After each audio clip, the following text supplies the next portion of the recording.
Amados, nós vamos abrir a palavra de Deus para a nossa instrução em Atos dos Apóstolos, capítulo 2. Atos dos Apóstolos, capítulo 2.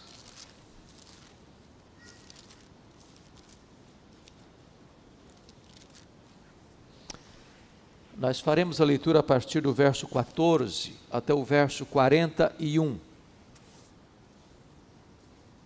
O discurso de Pedro.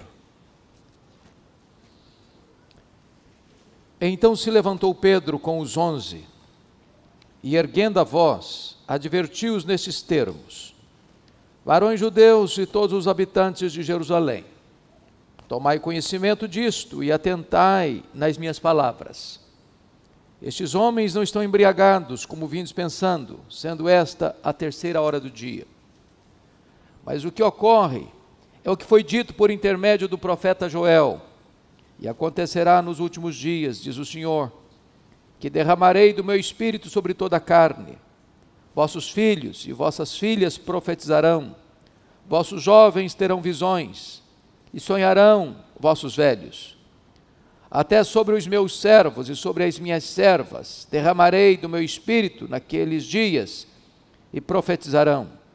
Mostrarei prodígios em cima no céu e sinais embaixo na terra, sangue, fogo e vapor de fumaça. O sol se converterá em trevas e a lua em sangue, antes que venha o grande e glorioso dia do Senhor. E acontecerá que todo aquele que invocar o nome do Senhor será salvo. Varões israelitas, atendei a estas palavras.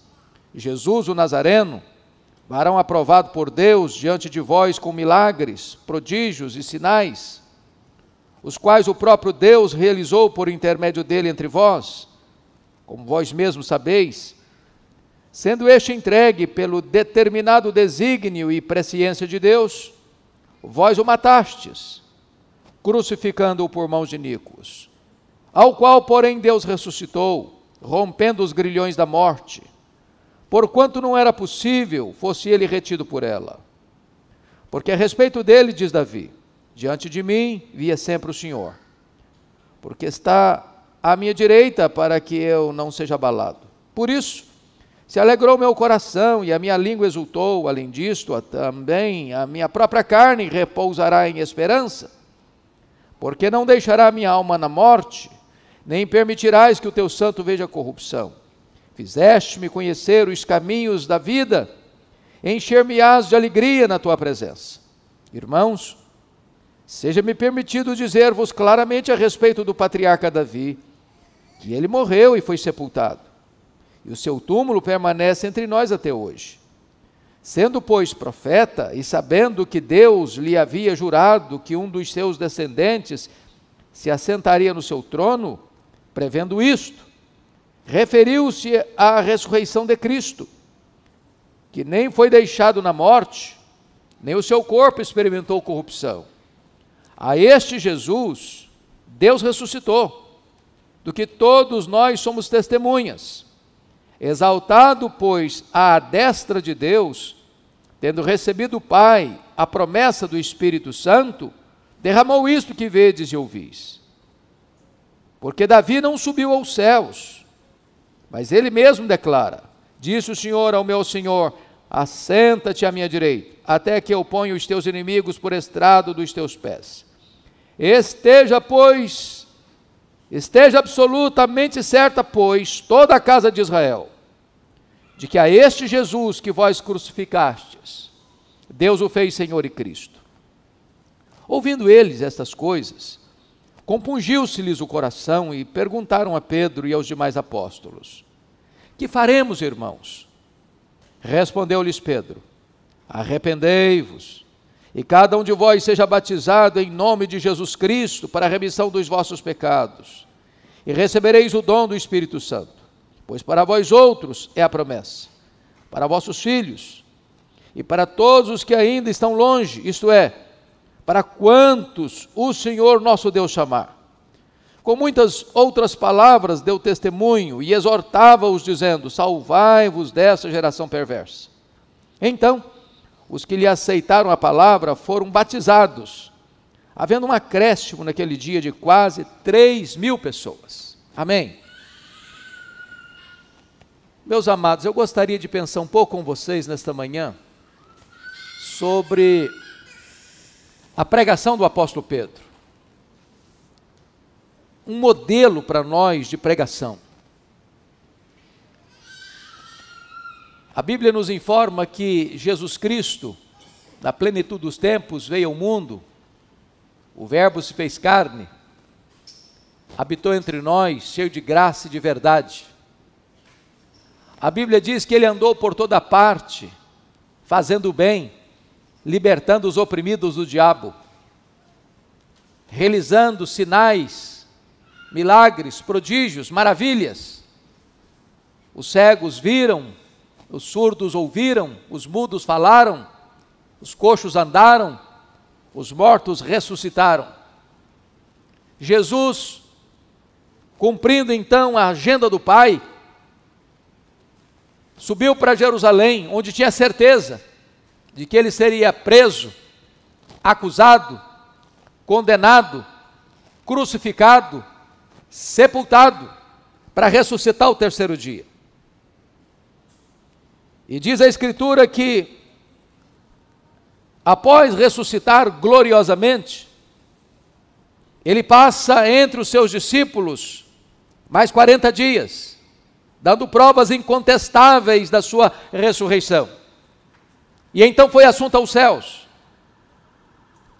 mas deu uma ordem expressa aos seus discípulos: permanecei na cidade, até que do alto sejais revestidos de poder. E ele dá a grande comissão aos seus discípulos, dizendo: toda autoridade me foi dada nos céus e na terra.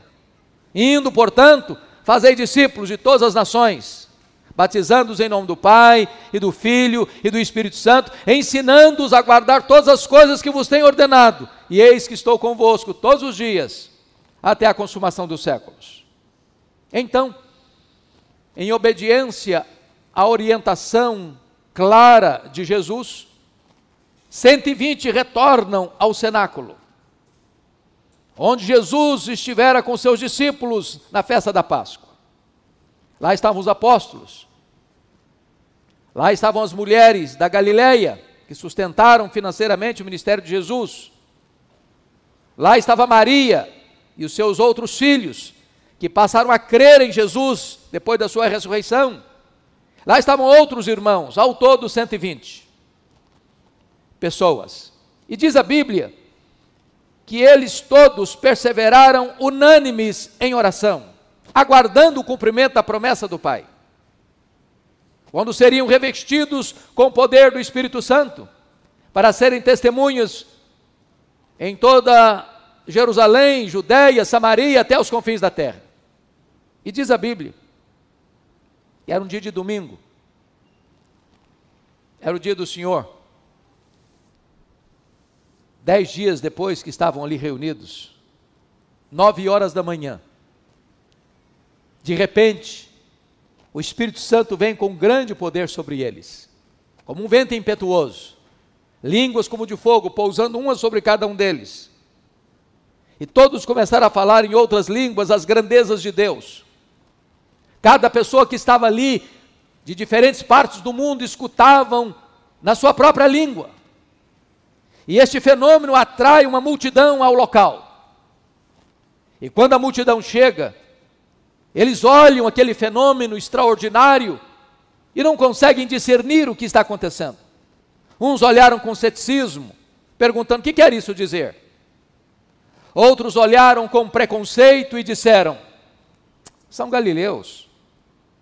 Aqui em Jerusalém, na Judéia, os galileus lá do norte eram considerados gente de segunda classe, eram desprezados, eles faziam acepção. Mas outros chegaram e olharam aquela cena com zombaria, com escárnio, e disseram: estão bêbados, embriagados. E chama a atenção dos meus amados que os milagres são obras de Deus. E ali estava acontecendo o cumprimento da promessa do Pai, mas de uma maneira miraculosa, extraordinária. Um vento impetuoso, línguas como de fogo. Porém, o milagre, embora a obra de Deus, ele não é o Evangelho. Ele tem o poder de reunir pessoas, de até impressionar pessoas, mas o milagre em si não tem o poder de transformar pessoas. A fé não vem por meio do milagre, a fé vem por meio da pregação da palavra de Deus. E esta multidão confusa, esta multidão com pensamentos tão distintos e divergentes e afastados da verdade, dos fatos, agora é confrontada com a pregação do apóstolo Pedro.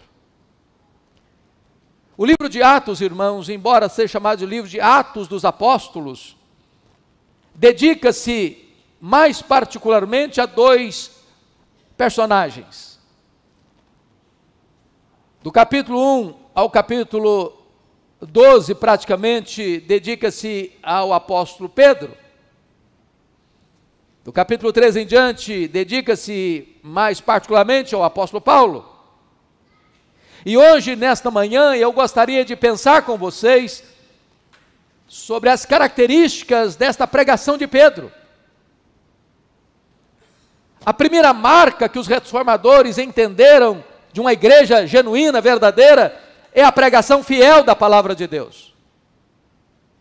E penso que Pedro aqui, cheio do Espírito Santo, serve-nos de modelo, de exemplo, de paradigma, como deve ser a nossa pregação. E a primeira coisa que Pedro faz é esclarecer os acontecimentos. Dizer, não, eles não estão bêbados. São 9 horas da manhã. O que está acontecendo aqui é o cumprimento da promessa, escrita por Joel, que nos últimos tempos, nos últimos dias, Deus derramaria do seu Espírito sobre toda a carne. Não toda a carne, quantitativamente falando, mas qualitativamente falando. Porque ele explica, o derramamento do Espírito Santo rompe a fronteira de gênero, é sobre os filhos e as filhas, rompe a barreira etária, é sobre os velhos e sobre os jovens, rompe a barreira social, é sobre os servos e sobre as servas. E então, depois de explicar o que de fato está acontecendo, que não é um fato fora do controle divino, mas dentro da agenda divina, agora Pedro se levanta para pregar. Como é que foi o sermão de Pedro? Quais foram as marcas do sermão de Pedro? O que o sermão de Pedro pode ensinar a você, a mim, a nós, maiormente a nós, pastores, com o compromisso diário de expor as Escrituras? E eu gostaria então de olhar esse sermão de Pedro com os irmãos nesta manhã. A primeira marca do sermão de Pedro, irmãos, é que foi uma pregação cristocêntrica quanto à sua essência. Nós pregamos Cristo. Nós não temos outro tema para pregar. É Cristo. Ele é a essência da mensagem, o núcleo da mensagem, o néctar da mensagem. Mas, ao pregar sobre Cristo, quais foram as ênfases de Pedro? Confira comigo, por favor. Primeiramente, no verso 22, ele vai falar da vida de Jesus. Varões israelitas, atendei a estas palavras. Jesus, o Nazareno, varão aprovado por Deus diante de vós, com milagres, prodígios e sinais, os quais o próprio Deus realizou por intermédio dele entre vós, como vós mesmos sabeis. A primeira coisa que Pedro destaca é a pessoa de Cristo, a maneira como ele viveu, a maneira como ele demonstrou sua divindade, sua filiação divina, realizando prodígios, milagres, sinais, maravilhas, que o próprio Deus realizou por intermédio dele. Mas não foram milagres escondidos, Não foram milagres subjetivos, não foram milagres não verificáveis, mas entre vós. Como todos vós sabeis, a obra de Deus acontece de forma notória, pública, irrefutável. E é curioso, meus amados, que Pedro vai fazer esta declaração: varões israelitas, atendei essas palavras, Jesus o Nazareno. É Mateus que nos informa que quando José e Maria, junto com o menino, retornam do Egito por orientação divina, e descobrem que o filho de Herodes o Grande está governando a Judéia, do mesmo estofo moral do pai, por divina advertência, eles não ficam na Judéia, mas vão morar lá em Nazaré, para que se cumprisse as escrituras, ou o que disseram os profetas, ele será chamado Nazareno. Mas curiosamente, a palavra Nazareno não aparece nenhuma vez no Velho Testamento. Aí você pergunta, mas como assim cumprir o que os profetas disseram, Nazareno, se a palavra Nazareno não aparece no Velho Testamento? É que a palavra Nazareno, ela procede de uma palavra nezer, que é o broto. Surgirá um broto. E essa é a ideia de Jesus como Messias, da sua exaltação, de que ele surgirá e de que ele será grande, poderoso, invencível. Mas também, ao mesmo tempo que a palavra Nazareno descreve a exaltação de Jesus, Nazaré era uma cidadezinha mal falada, desprezada, a ponto das pessoas olharem para Nazaré com preconceito e perguntarem, mas de Nazaré pode sair alguma coisa boa? Então, quando a Bíblia diz Jesus é Nazareno, quer descrever duas coisas: a exaltação dele e a humilhação dele. Então, a primeira coisa que Pedro vai fazer no seu sermão é mostrar como é que foi a vida de Jesus. Mas o segundo ponto que Pedro destaca no seu sermão é a morte de Cristo. Olha o verso 23. Sendo este entregue pelo determinado desígnio e presciência de Deus, vós o matastes, crucificando-o por mãos de iníquos. Oh, irmãos, está aqui duas verdades sublimes, que talvez se nós gastássemos a vida inteira para pensar e meditar no que está aqui, nós não esgotaríamos. A morte de Cristo não foi um acidente. Não. Jesus não morreu porque Judas o traiu, porque Pedro negou, porque o Sinédrio jeitosamente contratou testemunhas falsas para acusá-lo, porque Pilatos covardemente, contra a sua consciência, o sentencia à morte e cruz. Ele não foi para a cruz porque os soldados cruelmente o pregaram no madeiro, não. A morte de Cristo foi uma agenda estabelecida na eternidade. Está escrito aqui, sendo este entregue pelo determinado desígnio de Deus. O Cordeiro foi morto desde a fundação do mundo. A cruz estava incrustada no coração de Deus desde a eternidade. Mas ao mesmo tempo, Pedro vai dizer que a morte de Cristo teve sim uma responsabilidade humana, porque ele denuncia no versículo 23, vós o matastes, crucificando-o por mãos de iníquos. Pedro não inocenta e não isenta de culpa os judeus que pregaram Jesus naquela cruz, se unindo aos gentios, naquele ato de maior injustiça da história da humanidade. Então Pedro fala da vida de Cristo. Pedro fala da morte de Cristo. Mas em terceiro lugar, Pedro vai enfatizar agora, confiram comigo o verso 24, a ressurreição de Cristo, ao qual, porém, Deus ressuscitou, rompendo os grilhões da morte, porque não era possível fosse ele retido por ela. Se a morte de Cristo não foi um acidente, a ressurreição de Cristo não foi uma surpresa? Do mesmo jeito que Jesus profetizou várias vezes para os seus discípulos, que ele subiria para Jerusalém, para ser entregue nas mãos dos sacerdotes e escribas, para ser crucificado, também ele profetizou que ele ressurgiria ao terceiro dia. E Pedro vai gastar um tempo, até o versículo 32, para mostrar que a profecia da ressurreição de Cristo, ela estava ancorada nas Escrituras.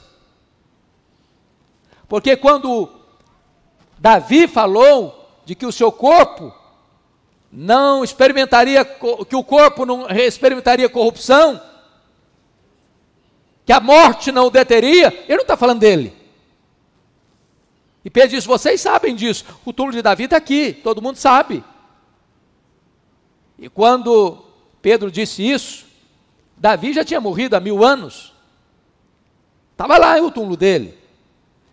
Então Pedro está dizendo o seguinte, Davi não está falando dele, Davi está entendendo que um descendente dele herdaria um trono que duraria para sempre, e Davi está falando, portanto, do seu filho no sentido profético, de que Jesus seria chamado filho de Davi. Então Pedro está aqui trazendo as Escrituras para provar uma verdade gloriosa, que Jesus ressuscitou, a morte não pôde detê-lo, ele entrou nas entranhas da morte, arrancou o aguilhão da morte, matou a morte e ressurgiu, inaugurando a imortalidade. Mas agora Pedro vai falar de outra verdade sobre Jesus, a exaltação de Jesus. Confiram comigo aí, versos 33 a 35. Exaltado, pois, à destra de Deus, tendo recebido o Pai a promessa do Espírito Santo, derramou isto que vedes e ouvis. Agora ele está dizendo outra coisa.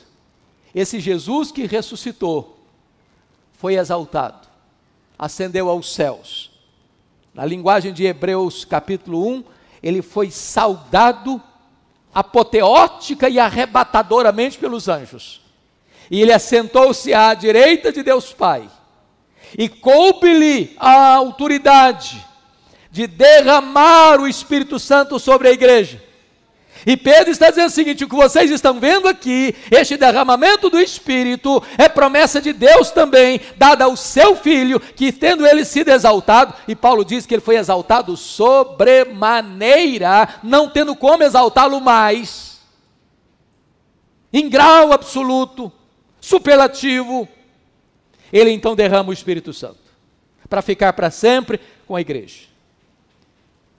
E Pedro conclui a sua fala sobre Jesus, falando, portanto, sobre a vida, sobre a morte, sobre a ressurreição, sobre a exaltação, e ele conclui no verso 36, esteja, pois, absolutamente certa, toda a casa de Israel, de que esse Jesus que vós crucificastes, Deus o fez Senhor e Cristo.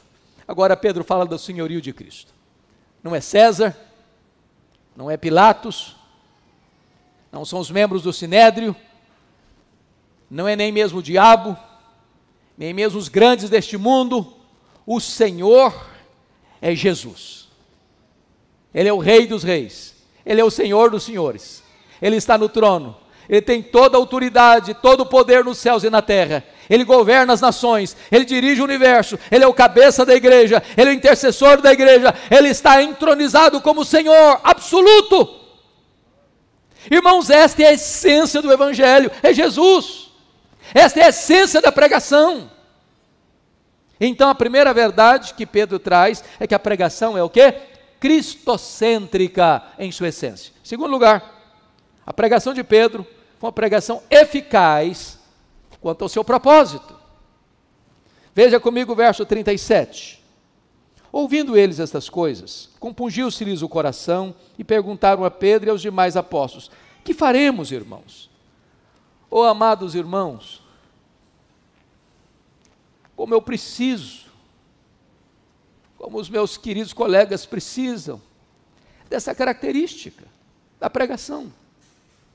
Pregação eficaz quanto ao seu propósito, que quando é proclamada, as consciências são picadas, o coração é atingido, as pessoas não escutam esse sermão apáticas, sonolentas, dispersas. Não! Esta palavra é atingidora, esta palavra é uma flecha no coração, esta palavra incendeia a alma, esta palavra provoca uma convulsão no interior do homem, e o apelo não brota apenas do pregador ao auditório, mas do próprio auditório para o pregador. O que vamos fazer, irmãos, diante dessa mensagem?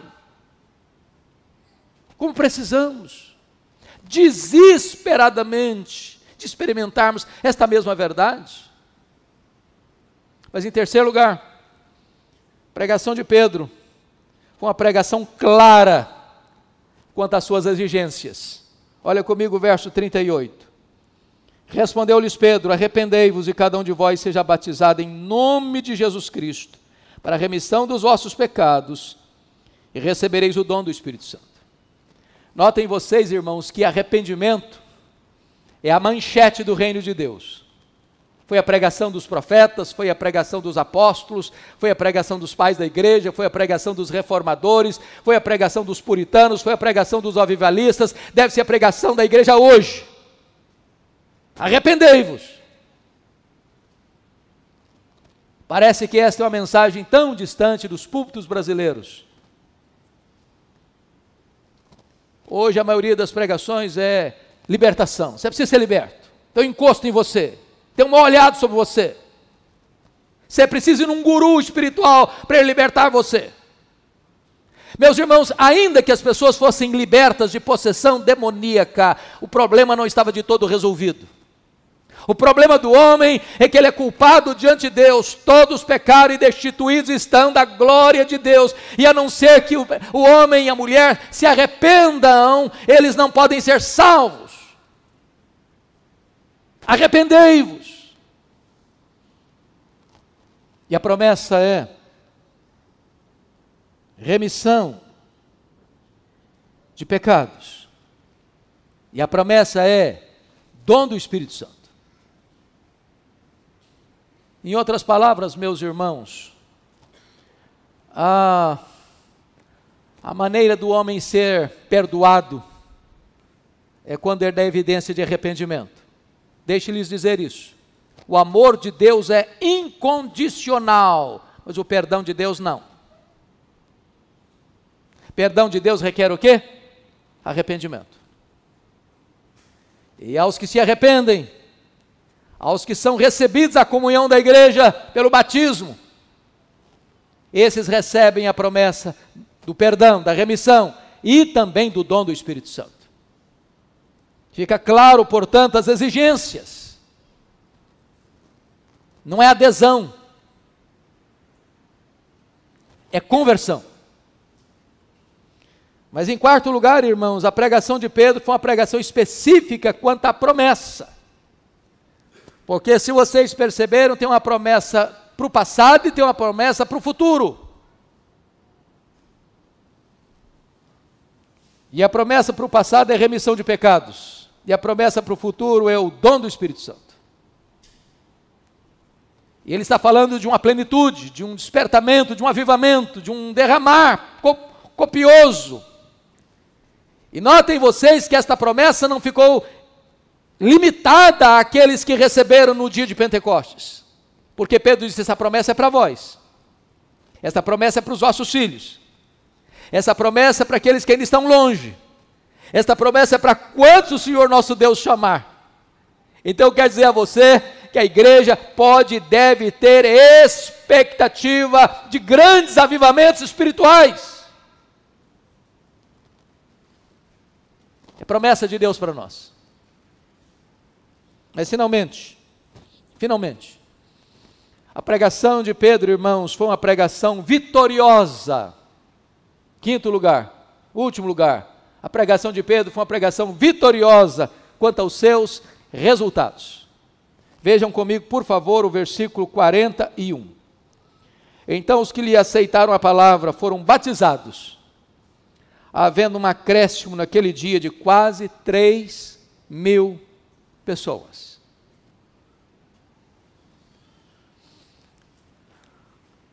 Imaginem vocês se Deus, por sua bondade e graça, nos conceder isso. A boa semente produz a 30, a 60 e a 100 por um. E como eu anseio, irmãos, ver nos nossos dias, no nosso tempo, essa realidade. De ao pregar a palavra, viva, poderosa, sobre a pessoa de Cristo, sobre a morte de Cristo, sobre a ressurreição de Cristo, sobre a exaltação de Cristo, sobre o senhorio de Cristo, essa mensagem picar a consciência das pessoas, elas sentirem uma compulsão na alma, e elas se arrependerem, e elas serem batizadas, e elas terem perdão de pecados, e elas receberem o dom do Espírito Santo, e as conversões acontecerem abundantemente, profusamente, extraordinariamente. Esta é a nossa oração, esse é o nosso anseio. Não de buscar novidades, não de aprender novas técnicas, novos métodos. Deus não unge métodos, Deus unge homens, homens cheios do Espírito Santo. Que esta igreja continue com a sua vocação de pregar a Cristo, apenas Cristo, só Cristo, e que Deus os ajude a ver os resultados extraordinários desta mensagem